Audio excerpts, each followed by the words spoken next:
Hello students, आज हम discuss करने जा रहे हैं क्वांटाइजेशन ऑफ इलेक्ट्रॉन ऑर्बिट्स। इसका मतलब ये है कि जो इलेक्ट्रॉन के ऑर्बिट्स होते हैं वो क्वांटाइज्ड होते हैं। क्वांटाइज्ड का मीनिंग होता है कि डिवाइड करना, क्वांटा में डिवाइड करना। क्वांटा मतलब हमको पता है कि छोटे पैकेट्स होते हैं, तो छोटे छोटे भागों में डिवाइड करना, हम ऐसा मान सकते हैं। तो जो इलेक्ट्रॉन के ऑर्बिट्स होते हैं वो छोटे छोटे भागों में डिवाइड किए हुए होते हैं, ऐसा हम कह सकते हैं। ठीक है, अब बात करते हैं एक फ्री इलेक्ट्रॉन की। तो जो एनर्जी होता है फ्री इलेक्ट्रॉन का वो हम सबको पता है, E is equals to h cross square upon 2m kx square plus ky square plus kz square. इससे हम इसे डिनोट करते हैं। अगर हम मैग्नेटिक फील्ड अप्लाई करते हैं किसी भी इलेक्ट्रॉन के ऊपर, हमने लगाया मैग्नेटिक फील्ड, तो फिर क्या होता है कि जो इलेक्ट्रॉन है उस पर एक फोर्स लगता है जिसे हम लॉरेंस फोर्स कहते हैं। ठीक है, और ये लॉरेंस फोर्स कैसे लगता है? परपेंडिकुलर डायरेक्शन में लगता है। ठीक, तो अगर मैग्नेटिक फील्ड अप्लाई किया जाता है इलेक्ट्रॉन पर, तो फिर जो मैग्नेटिक फील्ड है उसकी वजह से लॉन्गिट्यूडनल कंपोनेंट नहीं बदलता है इलेक्ट्रॉन के एनर्जी का, क्योंकि मैग्नेटिक फील्ड कहाँ लगा? परपेंडिकुलर डायरेक्शन में लगा। तो जो इलेक्ट्रॉन का एनर्जी है, इलेक्ट्रॉन के एनर्जी को हम कोरिलेट कर सकते हैं कि पैरेलल वाली जो एनर्जी है वो h क्रॉस स्क्वायर, अगर z डायरेक्शन की बात कर रहे हैं तो z डायरेक्शन है, इसीलिए कि z स्क्वायर अपॉन 2m। अगर हम ऐसा मानते हैं कि जो मैग्नेटिक फील्ड है ये मान लेते हैं कि स्फीयर के फॉर्म पे, इसे हम मान रहे हैं kx, ky और kz है। ठीक है, ये मैग्नेटिक फील्ड के एक्शन में जो इलेक्ट्रॉन है वो स्ट्रेट पाथ में नहीं मोशन करता है, बल्कि वो सर्कुलर ऑर्बिट में मोशन करता है। और कैसे? परपेंडिकुलर डायरेक्शन में मोशन करता है। इसीलिए हमने एक स्फीयर ड्रॉ किया है यहाँ पे। और मैग्नेटिक फील्ड यहाँ पे हम बता रहे हैं कि z एक्सिस के अलोंग है, तो इस वजह से जो पैरेलल कंपोनेंट है E parallel h cross square kz square upon 2m हमने लिया हुआ है यहाँ पर। जो ट्रांसवर्स मोशन होगा यानी परपेंडिकुलर वाला मोशन होगा, हम हमेशा ये मानते आए हैं कि लॉन्गिट्यूडनल यानी पैरेलल वाला मोशन और ट्रांसवर्स यानी परपेंडिकुलर वाला मोशन, तो वो कैसा होगा? बिल्कुल लीनियर हार्मोनिक ऑसिलेटर की तरह होगा, जिसकी वजह से जो इलेक्ट्रॉन है वो ऑसिलेट करने लग जाएगा और ये ऑसिलेटरी मोशन जो है वो क्वांटाइज्ड होगा। तो जो एनर्जी होगा परपेंडिकुलर डायरेक्शन में ट्रांसवर्स मोशन के कारण वो हो जाएगा n+1/2 h क्रॉस ओमेगा, क्योंकि हमने कहा कि ये कैसा होगा? लीनियर हार्मोनिक ऑसिलेटर के जैसा होगा। तो नेट एनर्जी या टोटल एनर्जी जो होगी E इज़ इक्वल्स टू, वो हो जाएगा आपका n+1/2 h cross omega plus h cross square kz square upon 2m के बराबर। इसको दे देते हैं इक्वेशन नंबर 3। अब क्लासिकल मोशन के लिए जो एनर्जी है उसकी कोई भी वैल्यू जो है वो अलाउएबल होती है फॉर क्लासिकल मोशन। तो क्लासिकल मोशन के लिए अगर हम इस E परपेंडिकुलर की वैल्यू निकालें is equals to half m v square, या हम इसे क्या कहते हैं? Half m omega square r square. v की जगह सिंपली हमने ओमेगा r सब्स्टिट्यूट कर दिया। और अगर हम क्वांटम मोशन की बात करते हैं तो क्वांटम मोशन के लिए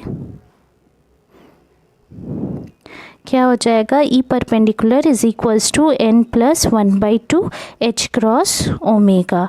जो रेडियाई होगा अलग अलग ऑर्बिट का, इस हिसाब से वो रेडियाई होना चाहिए इन दोनों मोशन को इक्वेट करने से, या ये दोनों एनर्जीज़ को इक्वेट करने से जो रेडियाई है वो हमको मिल जाएगा, r की वैल्यू हमको मिल जाएगी।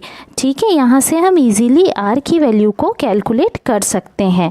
अब हम यहाँ पे देखते हैं कि जो रेडियस हो जाएगा nth ऑर्बिट का, उसको अगर कैलकुलेट करके निकाला जाए तो r is equals to 2h cross upon m omega c into n+1/2 whole raise to 1/2। इसको सॉल्व करने से ये वैल्यू हमको मिलेगी। अब ये जो एनर्जी लेवल्स हैं ये बटे हुए होते हैं कुछ इस तरीके से। E वर्सेस K कर्व अगर हम अलग अलग रेडियस ऑफ कर्वेचर के लिए ड्रॉ करते हैं तो इस तरीके से हमको n = 0, n = 1, n = 2, 3 सब्स्टिट्यूट करने पे ये वैल्यूज़ मिलेंगी। ठीक है, तो ये लेवल्स जो हैं ये कहलाते हैं आपके लैंडाउ लेवल्स। ठीक, और जो आपका मैग्नेटिक फील्ड है उसकी वजह से फर्मी सरफेस कैसा रहेगा, कैसे दिखने में रहेगा। तो जो सेक्शन है फर्मी सरफेस का, अगर मैग्नेटिक फील्ड यहाँ पे हम अप्लाई नहीं कर रहे हैं तो आप देखोगे कि जो अलग अलग ऑर्बिट्स हैं यहाँ पे जो मैग्नेटिक फील्ड हमने अभी अप्लाई नहीं किया है तो फिर जो इलेक्ट्रॉन्स हैं वो बिल्कुल रैंडमली डिस्ट्रीब्यूटेड है। आप देख सक रहे हो यहाँ पे छोटे छोटे डॉट्स जो हैं वो इलेक्ट्रॉन्स हैं। मैग्नेटिक फील्ड अभी हमने अप्लाई नहीं किया है।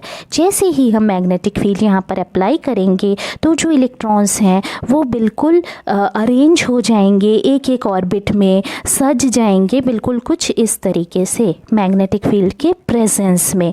अगर हम इसका 3D एनालॉग ड्रॉ करें तो हमको वो कुछ इस तरीके से मिलेगा जैसे सिलेंडर्स हैं और उसके बाहर आपका स्फीयर है। ठीक है, तो वो डायग्राम हम आपको शो करते हैं। वो डायग्राम कुछ आपको इस तरीके से मिलेगा कि एक स्फीयर है और कंसेंट्रिक स्फीयर है और एक एक जो लेवल्स हैं ये यहाँ पर करस्पॉन्डिंग लेवल्स दिए हुए हैं। ये एक एक लेवल्स, ये अंदर वाला स्फीयर जो है सिलेंडर के अंदर है स्फीयर, ये हाफ h क्रॉस ओमेगा के लिए है, वैसे ही ये 5/2 h क्रॉस ओमेगा के लिए है। कुछ इस तरीके से ये अलग अलग एनर्जी लेवल्स को करस्पॉन्ड करेंगे। ठीक है, अब हम लोग यहाँ पर बात करेंगे कि जो हमारा क्वांटाइजेशन होता है ऑर्बिट का क्वांटाइजेशन होने पर जो मोमेंटम है वो किस तरीके से अफेक्टेड होता है। तो मोमेंटम के लिए यहाँ पर हम एक्सप्रेशन निकालेंगे। तो मोमेंटम जो है मैग्नेटिक फील्ड में पार्टिकल का मोमेंटम P जो है वो दिया जाता है, दो भाग में बांटा जाता है एक्चुअली, काइनेटिक और पोटेंशियल। तो kinetic momentum P = mv = h cross k और जो पोटेंशियल मोमेंटम होगा वो होगा आपका P = qa/c।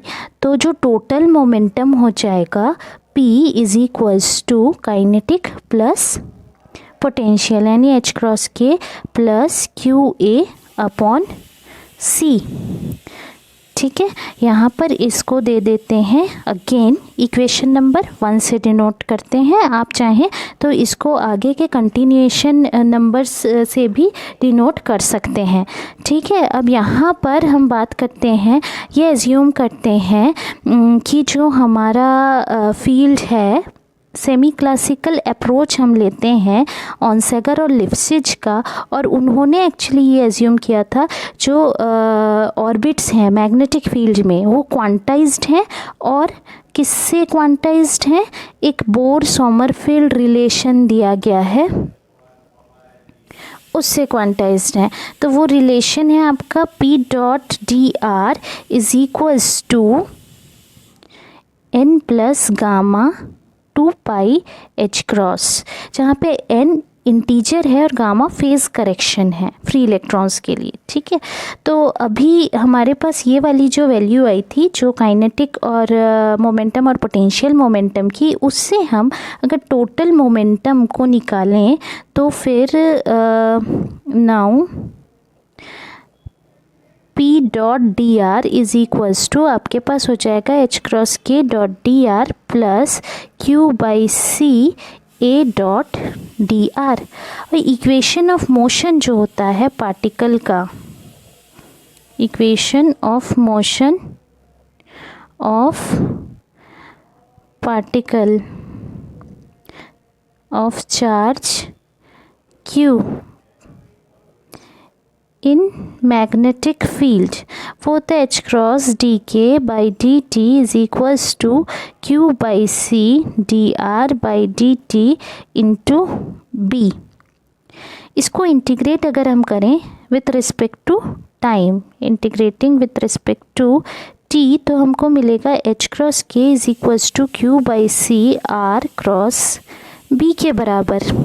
ठीक है, अब ये जो वैल्यू हमको मिली है ये हमारे इंटीग्रल का एक पार्ट है, ये वाला पार्ट है। तो हम एच क्रॉस के डॉट डी आर को क्या लिख सकते हैं, is equals to Q by c r cross b dot D r which is equals to minus q by c b r cross d r. This is equals to minus two Q by c into phi. Phi जो है वो flux है आपका। ठीक है, तो B के साथ था, इस वजह से यहाँ पे हमको पता है कि बी डॉट डी आर जो होता है वो उसकी वैल्यू जो होती है मैग्नेटिक फ्लक्स जो होता है actually b dot d a होता है, यानी मैग्नेटिक फील्ड फ्लक्स, यानी हमेशा हमको पता है कि number of lines of forces per unit area, चाहे वो मैग्नेटिक फील्ड के केस में हो या फिर वो आपका इलेक्ट्रिक फील्ड के केस में हो। और जो आपके पास ये value I R cross d are, ये हो गया 2 into area enclosed bye orbit. जो दूसरा पाथ इंटीग्रल है आपका, एक तो ये वाला था और दूसरा वाला कौन सा था, ये Q by C A dot D R. तो उसको हम निकालने के लिए क्या करेंगे, Q by C A dot D R is equals to Q by C, इसको हम curl A dot D R लिख सकते हैं और कर्ल ए जो है वो बी के बराबर होता है, b is equals to curl a होता है बी डी सिग्मा, ऐसे लिख सकते हैं। So this is equals to Q by c into phi. Stokes theorem हमने एक्चुअली यहाँ पर अप्लाई किया हुआ है। ठीक है, जो मोमेंटम का पाथ इंटीग्रल है यानी पी डॉट डी आर शुरू में जो हमने निकाला था, p dot D R is equals to minus q by c phi के बराबर which is equals to n plus gamma 2 pi h cross. जो हमने ये दोनों वैल्यूज़ निकाली हुई है, कौन कौन सी वैल्यूज़, एक तो एच क्रॉस, एक तो हमारा था एच क्रॉस के dot D R is equals to minus 2 Q by C, ये वाली वैल्यू, और दूसरी वैल्यू कौन सी हो गई, क्यू बाई सी। ये दोनों से हमको ये वैल्यू मिल गई। और इससे ये पता चलता है कि जो ऑर्बिट्स हैं वो बिल्कुल क्वांटाइज्ड हैं, और किस टर्म्स में क्वांटाइज्ड हैं कि जो फ्लक्स है उसकी value N plus gamma 2 pi h cross सी अपॉन ई के बराबर होगी। ठीक है, ये फ्लक्स है। और यहाँ से हमने ये प्रूफ किया कि जो ऑर्बिट्स हैं वो कैसे होते हैं, वो होते हैं क्वांटाइज्ड। ठीक है, और इससे एक्चुअली प्रूफ होगा डी हैसमैन एल्फेन इफ़ेक्ट, वहाँ पर हम क्वांटाइजेशन ऑफ ऑर्बिट्स को यूज़ करेंगे। तो आज के लिए इतना ही। अगर ये टॉपिक आपको पसंद आया तो फिर शेयर, लाइक, सब्सक्राइब करना ना भूलें। Thank you.